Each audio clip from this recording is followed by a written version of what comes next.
नमस्कार दर्शक बंधुरा पुराण अमृतकथा चैनेले तुम्हादेर जानाई सुस्वागतम। तो बंधुरा गतकाल अर्थात बृहस्पतिवार पौष पूर्णिमा। तो आजकेर भिडियोते आलोचना करब पौष पूर्णिमाय उपवास करले की फल लाभ करा जाए। तो चलुन आर देरी ना करे आजकेर भिडियोटी शुरू करा जाक। हिंदू क्यालेंडार अनुयायी पौष मासेर पूर्णिमा पालित हबे आगामीकाल।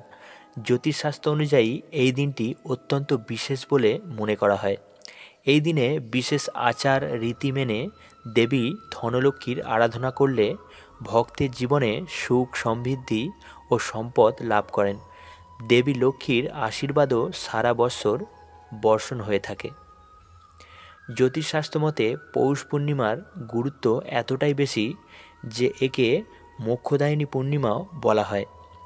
এদিন গঙ্গা স্নান করলে বহু জন্মের পাপ ধুয়ে মুছে সাফ হয়ে যায়। শাস্ত্রমতে এই বিশেষ ও শুভ দিন থেকে মাঘ মাসের প্রথম গঙ্গা স্নান বলে মনে করা। এই পৌষ পূর্ণিমা থেকেই শুরু হবে প্রয়াগরাজ কল্পবাস। শুধু তাই নয়, এই বিরল পৌষ পূর্ণিমায় ঘটেছে মোট 7টি বিরল রাজযোগ, যার ফলে এই দিনের গুরুত্ব ও মাহাত্ম্য দ্বিগুণ হয়ে গিয়েছে। তাই পৌষ পূর্ণিমার দিনে লক্ষ্মীর উদ্দেশ্যে উপবাস রাখলে ধনলক্ষ্মী অত্যন্ত প্রসন্ন হয়ে আশীর্বাদ বর্ষণ করে থাকেন। হিন্দু পঞ্জিকা অনুসারে এবার পৌষ পূর্ণিমায় 7 বিরল কাকতালীয় ঘটনা ঘটতে চলেছে।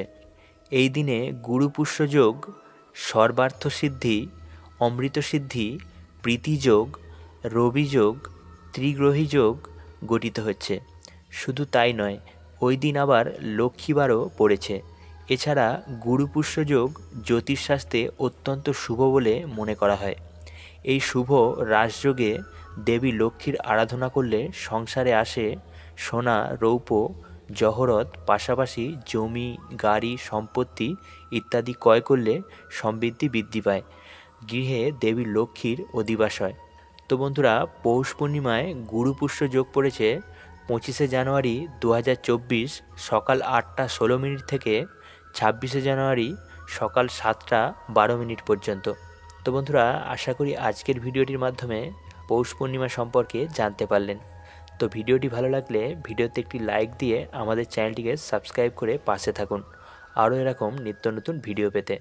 ধন্যবাদ।